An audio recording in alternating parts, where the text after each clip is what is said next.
Howdy, my name is Dr. Peter Tarlow, and I'm with my colleague and friend, known as Juergen, or to some people, Thomas Steinmetz, and he will be speaking to you today from the Ala Moana Shopping Center. So it's going to give us a completely different view of how the world is going. So, Juergen, what's going on there in Hawaii, in the Aloha State? Well, it's a beautiful day here. It's nice and sunny. I'm at the Ala Moana Shopping Center, and everyone who has visited Waikiki or Oahu knows where I'm at, and actually right in front of Bloomingdale's. And it's busy here. I mean, the state is busy. Tourism is back 100%. And people are shopping. I guess there's still money out there for shopping, even though things are getting awfully expensive. Yeah. But the weather is nice today. I don't know how it is in College Station. I'll be flying to Houston actually on Friday night. I'm looking forward being in Houston on Saturday. So you need to tell me how the weather is going to be on Saturday and how it is today. Well, we're expecting it to be hot and humid on Saturday. No rain, so that's the good news, but it will be in the 90 degrees or about 38 degrees on the Celsius scale. So it will be humid and it will be hot, but you won't have any rain. It's really That's interesting for me to see you there in Hawaii. I understand, and we haven't really talked about this at all, but Hawaii's tourism is so booming that they've abolished the Hawaii Tourism Authority. Am I correct on that, or am I misreading? No, they didn't. Actually, it was saved the last minute. We still have the Hawaii Tourism Authority. However, budget was cut tremendously. But it had I would say a bittersweet ending. They didn't eliminate it like what some of the lawmakers wanted to do. They're now renewing the marketing contracts for the US and Canada and maybe some other destinations. So I think everything is going back to normal. And we do have a big achievement coming up here. We finally, after 20 years in building, our rail system is going to be open on July 1st. Wow. And it's only going to be after 20 years. Listen to this: a very short stretch of a few miles, and it goes from Ever to the stadium. It doesn't go as far as the airport, and it's not going to go as far as Kaka'ako, or they haven't even built the rail towards Ala Moana and further than this. But at least they're going to be a stretch, and I heard it's going to be free for the first days. So anyone who happen to be in Hawaii, this is you can make history in being one of the first people riding our rail. Is this a light 1st. Rail, or is this a subway, or is this above ground, below ground? Where in the air? Where is it? It's above ground. It should have been a light rail. Many people say it's a regular rail. It is quite heavy, and you should see the stations. It's massive. So I don't know where they expect all these people. And it is the most expensive rail project ever built in the United States. So I guess it's a big deal. It has been in the making for more than 20 some years now. And I heard it's going to be 2030 or 2032 when they finally think they're going to be finished with the project. But 2030 Hawaii time, maybe 2050. I won't be there most likely to see it. But let's have wishful thinking, I guess.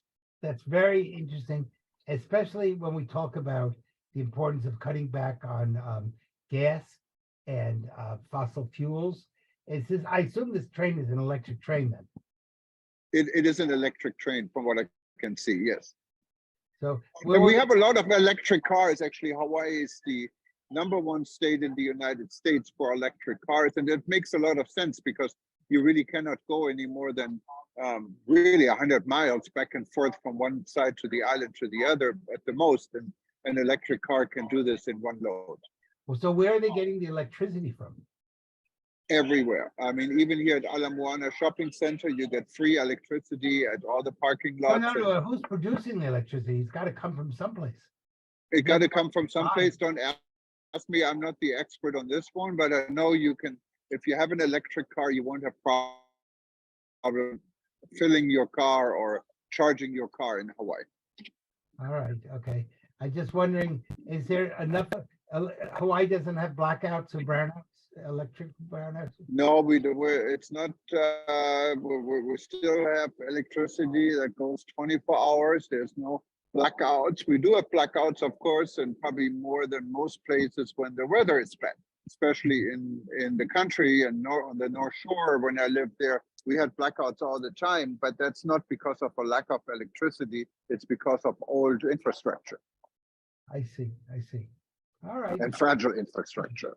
So talking about many of the interesting things that are coming up, I know that next year you're going to, next week or this week you're going to be coming to Houston, as you mentioned, and that's really on your way to IMEX. I think that's in Germany, and maybe it'd be Yes. interesting for people to hear a little bit.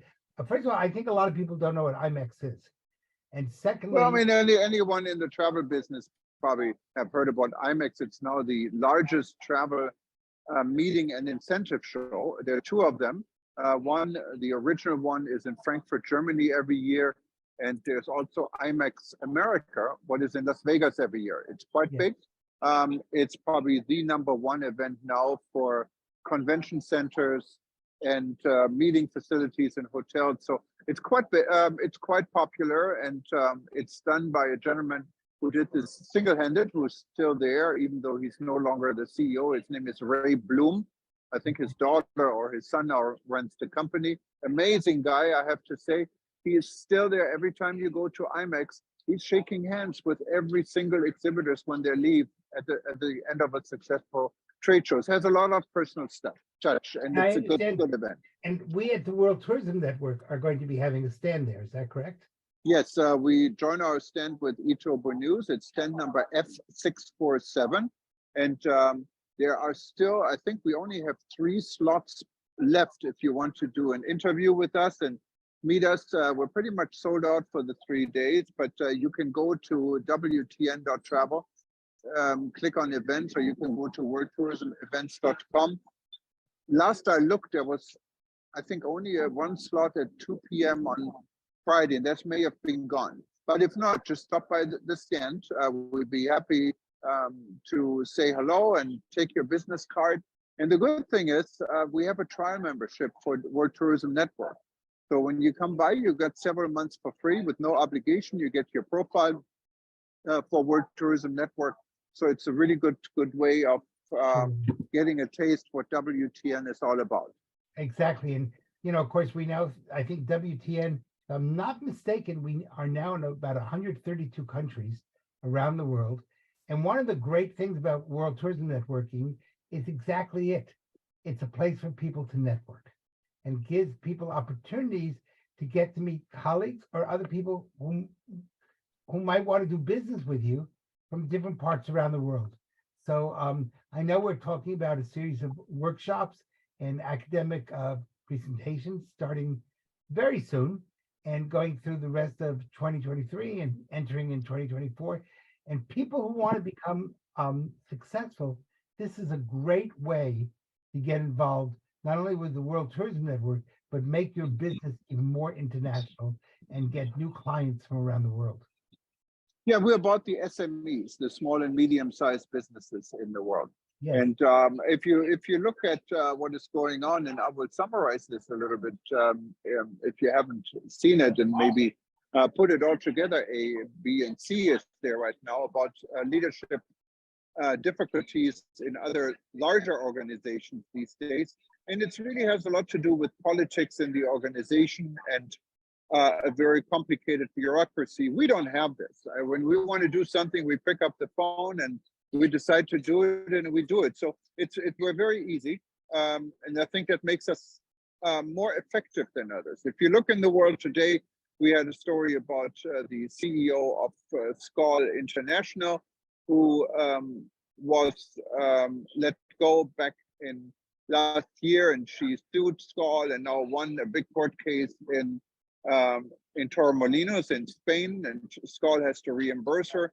Similar cases are going on at the World Travel and Tourism Council, where literally the organization is in disarray. Members are leaving, including big members like Manfredi. I cannot pronounce his last name, but he originally owned some of the major cruise lines based in Monaco. We have American Express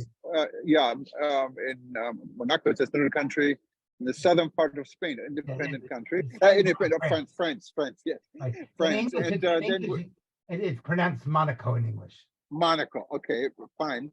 And then we have the situation in London at WTTC with big companies like American Express just left, and Visit Portugal did. So they have some issues what involves, I think for the most part, leadership. In this case, the CEO of the organization. People have been critical about the election, some for chairman that should have happened in April and didn't happen for some reason. We don't know the whole story. And then we have PATA, the Pacific Asia Travel Association, where the CEO just left, surprisingly, after just a few months. And now they're looking for new leadership. And I know several of our friends actually applied to, they haven't made a secret out, I can say, is Deepak, who was the former head of the Nepal Tourism Board. And I think also our friend Jens, who is currently the CEO of the Barbados Tourism Board, applied for the job and are currently in Bangkok. And let's see what happens. Yeah. Well, I think what's really interesting is we can see these organizations with very large corporations have become very political, while the World Tourism Network has really emphasized becoming a big family. And if you think about it, that's what tourism really ought to be. We ought to take the politics out of it and up the sense that as an industry, we should be hospitality, caring, love, bringing people together. And so I think that's why it's so important that the World Tourism Network, at this critical time in tourism, where one, we see airports full, airplanes, every airplane is full. How this will go on, we don't know. I know that they're expecting this summer to have tremendous amount of activity, both in Europe and the United States. And we see prices going up. In 2 weeks, I'll be in Mexico, where it's now as expensive to get to Zacatecas, Mexico, as it is to get to Europe, or used to be to get to Europe. And a week later, I'll be in Portugal, and the prices have doubled almost from where they were last year on airlines. So again, we're seeing a real reworking of the tourism industry and travel industry. Will this continue, or will it come to a crashing halt? I guess only God knows that. Yeah, and then of course we cannot handle the capacity. There are not enough workers in the hospitality industry, and we don't have enough pilots to operate all these aircraft. So there have been disastrous situations. We all remember Southwest Airlines. Many others, American and Delta, are not exempt from this. 50%. United, everyone. It is a real issue here, the pilot shortage. Yes. And they're strict. And after this show, we'll be hearing actually from Mr. Hudson on Flyers Right about his effort on getting compensation for those people that lost family members with the Boeing 737 crash, and legislation and several other things. So stay tuned after this event. You will hear a video of the press conference that took place this morning in Washington, D.C. So there's a lot going on. It's not like all gloomy and we can handle it. I think there's two issues. One, airline safety has gone down terribly, and including people, there's lack of people working in the control towers, etc. And the other side of that is that you're constantly facing flight delays, and either flight delays or flight cancellations. And, you know, many of us travel for business, and it's not a question of just, I'll pick up the hotel a day later. If you have to speak at IMAX, or you have to speak someplace else, and you don't get there till 2 days late, you lost a good part of your business. That's a major crisis for you or for anyone. So I was just in Quito, Ecuador, 1 o'clock in the morning. They canceled the flight. They announced that they didn't have proper brakes on the plane. We had to get off. We didn't get a flight till the next day at 1 a.m. the next morning. That meant people really lost 2 days to get home. And they had a line, and I sent pictures to United Airlines showing them the line was maybe 6 or 7 hours for them to reschedule people.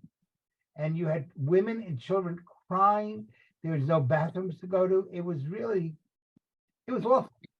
And I was in Washington this week with a number of embassies, and one of the ambassadors said to me, "Why is flying so terrible in the United States?" And I said, "Well, actually, Europe is catching up with us, so it's a race to see who can have worse situations.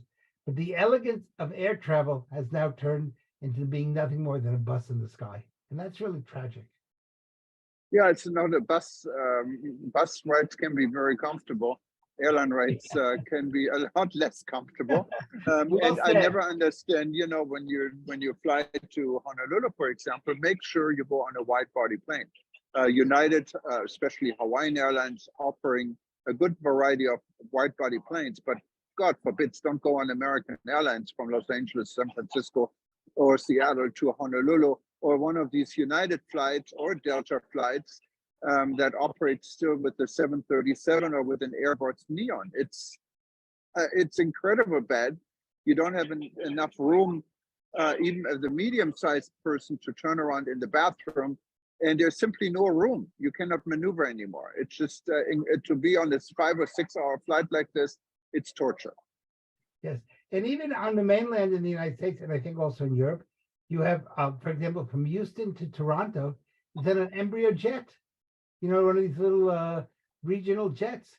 Well, that's 4 hours. Being 4 hours on a regional jet is not fun. No. And, I don't. and yet you see this more and more. I understand why they're trying to save fuel. I understand why they're trying to, make money. But on the other hand, the airline industry today is making a huge amount of money. Profits are they're doing extremely well. Profits are at record levels. And you know what? I don't see them sharing it with their workers, and they certainly are not sharing it with their customers. Yeah, and you can actually provide more customer service. It's not all that difficult, and it's really not all that costly. If you consider that full fare flying to Europe from most US gateways exceeds $10,000 or more round trip, and you compare it with what the airline is paying for a meal. When I talked to my friend who works for the airline service agency and responsible for all the Star Alliance flight in Munich, Germany, even a business class meal is not going to cost more than $20. First class, what only Lufthansa right now offers a first class, no one else has a first class, it's about $60. But in first class, you pay $15,000 and more to fly to the United States. So I think investing a little bit more in items that make flights fun is good. I remember the times, and they still do, I heard, Singapore Airlines serving Dom Perignon in business and first class. That was wonderful. Not that Dom Perignon is so good, but just to get the feeling you can have a Dom Perignon champagne is a wonderful feeling, Well, and I guess part of the decision that has to be made is, are you offering nothing more than basic transportation in the sky, or are you offering an experience? And people will pay for the experience, but they won't pay to just sit on a urban bus that happens to fly.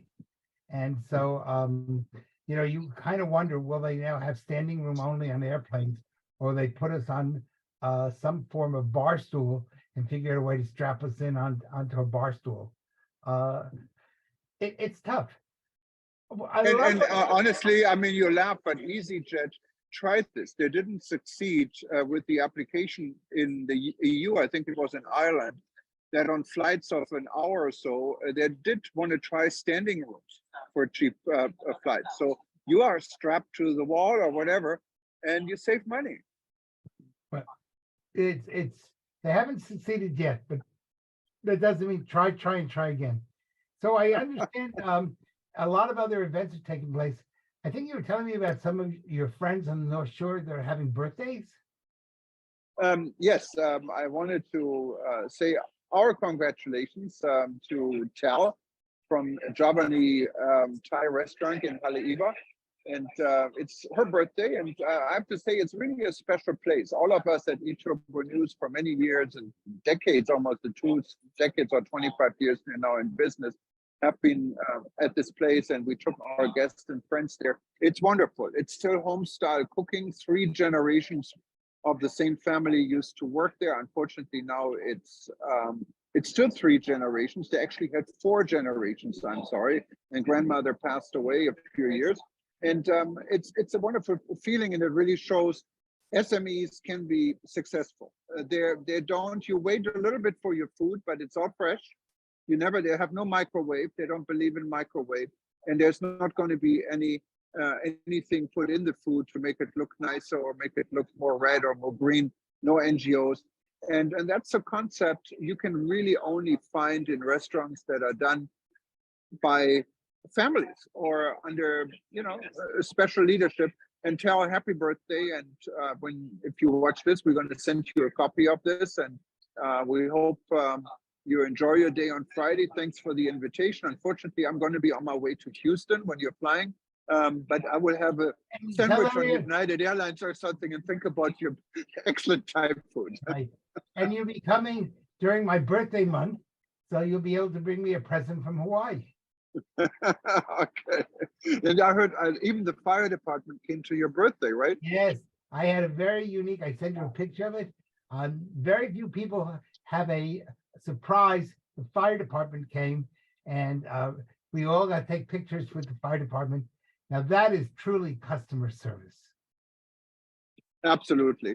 Well, anyone else, please stay tuned. We're going to have another segment about a press conference. It's worth hearing in. It's from Flyers Rights. And then we're going to give you some snippet about our preparation for our upcoming event in Indonesia, the end of the year. So stay tuned and watch this, and we'll see you again very soon. And if you missed most of it or some of it, just wait, we're going to repeat it, or you go to breakingnewsshow.com and you will be able to watch this event and all our other different shows we've done over the year. Thank you, Peter. And thank you. I call you Thomas, or those who still call you Juergen, whatever your name is. But we do know you have the same last name, both 2 different first names, but you got a Steinmetz at the end. You have a wonderful flight here to Texas, and we're going to have a big sign up saying, howdy y'all. All right, Peter. And Bye-bye. please stay tuned. Aloha. Bye-bye. Okay. Thank you very much for attending the Flyers Rights press conference today on the case that we brought 4 years ago involving the Boeing 737 MAX. This case began really before the last crash of the MAX in 2019. I'd like to give you a little background of where we came from, why we're here today, and perhaps where we're going. My name is Paul Hudson. I'm president of FlyersRights.org, the largest airline passenger group. We're also the designated representative for the general public and passengers on FAA safety advisory committees. Now, personally, I was not aware of the MAX problems until after the first crash. No one else was either, except people at the FAA certainly knew some things, and Boeing knew a lot about how defective their plane was. After the first crash in October of 2019, it was far away in Indonesia. There were no Americans. I was sort of paying attention to it, but then I got a phone call from a frequent traveler on Line Air. That was the airline that went down. And he said, there's a real problem here. I contacted the Boeing representative, who I'm well acquainted with for many years, after seeing what was happening with the fact that the plane obviously had a haywire flight control system that had taken over, caused lots of up and downs, and then crashed, killing everyone into the sea. Brand new plane. And I asked him, well, how come Boeing hasn't grounded this plane? This is the first week in December of 2018. And his answer was, well, it's under investigation with the NTSB, but we can't tell you anything. It's all secret. So I waited a few weeks. Then I heard, well, we're going to have a fix out in January of 19. Never happened. I waited a little longer. I shouldn't have done that. Then what happened in March? The second plane went down. Now we have 346 lives lost.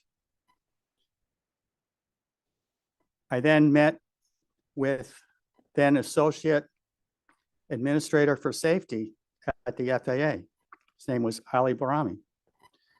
And I asked him why were you not going to release the information on any fix to this system so we know for sure that it's safe the next time it's ungrounded. Meanwhile, the FAA, after the first crash, had said it's safe. Boeing had said it's safe. And even after the second crash, they all said it's safe. It turned out that China, perhaps Canada, and some other countries had grounded it, and then they overruled essentially the FAA and grounded the plane the next day. Well, Ali Barami, he said, well, we've always done it this way. We keep everything secret, and there's no reason I can see to change things. Of course, we disagreed, and we filed what's called a formal Freedom of Information request. That was ignored. Oh, and by the way, there were 70 other organizations and people that also filed Freedom of Information or FOIA requests. They were also ignored. But Flyers Rights was the only one that took it to court.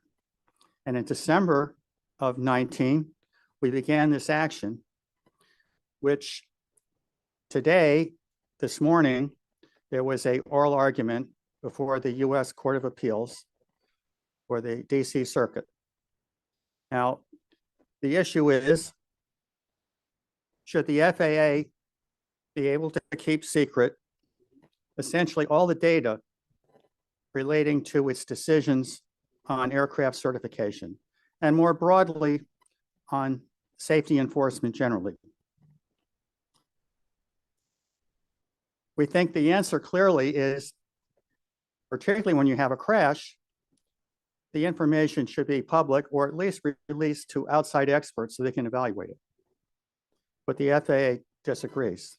They want to keep everything secret.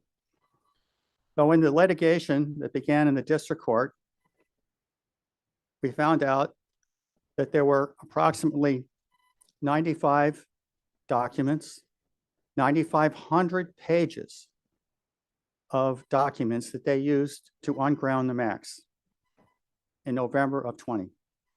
Virtually none of it was released. And everything was labeled a trade secret or proprietary information. Also, the individuals involved were also kept secret under Personal Privacy Protection Act.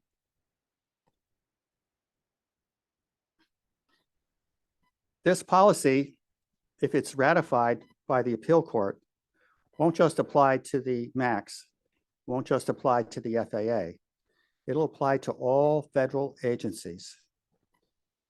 It'll apply to everyone, especially those that have jurisdictions over health and safety. Because under the FAA policy, almost everything can be labeled as proprietary or trade secrets or some other exception. And that will simply collapse the intention of FOIA, which is to make a government agency decisions transparent. Now, we thought we had some progress in this because both Boeing CEO and the then FAA administrator promised Congress, promised the public that everything would be transparent in the ungrounding. But however, when we got to court, it was a different story. They said, well, that didn't really mean what it said. That was just puffery. That had nothing to do with the actual policy to keep any hard data secret. Now, in addition to that, we had about a dozen safety experts who agreed with us, including some stakeholders like the Flight Attendants Union, but it didn't matter. Boeing prevailed at the district court level, and now some of these experts also filed a brief in the current appeal. And this morning, that was argued by our lead counsel, Joseph Sandler, and I'd like to have him come up and say a few words about the legal aspects of the case and where he sees it happening now.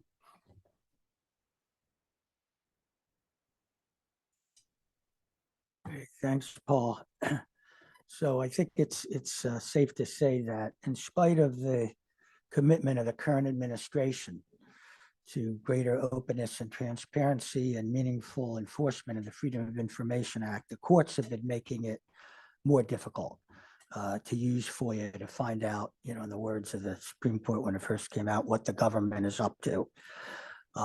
In 2019, the Supreme Court decided the Argus Food Marketing Institute versus Argus Leader case, in which they held that if information is normally treated as confidential and proprietary by a business that submits it to a government agency, the presumption is it can be withheld from the public, withheld under in response to a Freedom of Information Act request. So that decision has threatened to make it much more difficult to figure out the basis for agency decisions involving any regulated industry, whether it's airlines, whether it's cars, whether it's whatever it is. And in this case, as Paul explained, the FAA deferred lock, stock, and barrel to Boeing's determination that every piece of paper they submitted, every document they submitted to persuade the agency to unground the 737 MAX was confidential and proprietary and had to be withheld from the public. I think we were encouraged this morning that the panel of the U.S. Court of Appeals for the D.C. Circuit expressed skepticism and concern about the FAA's efforts to just throw a complete blanket of secrecy over every document that Boeing had submitted, including the FAA's own comments and responses to Boeing's proposed fixes to the aircraft design, and including the test procedures, the means of compliance that Boeing itself had proposed to demonstrate its compliance with the FAA's own regulations. In fact, when this appeal was first filed, the government urged the Court of Appeals to throw it out without even hearing it, basically summary affirmance of the district court's decision, and the court decided to hear it. I think, we're hopeful that there will be hopeful, very, cautiously optimistic that there may be some, the court will take on to some extent the wholesale effort to keep everything secret on the part of the FAA. But it'll be necessary, for the lower courts to find ways to limit the damage to the Supreme Court decision to the proper implementation of Freedom of Information Act, and ultimately maybe necessary, for Congress to act further if we can't achieve it through the courts. Thanks, Paul. Thank you.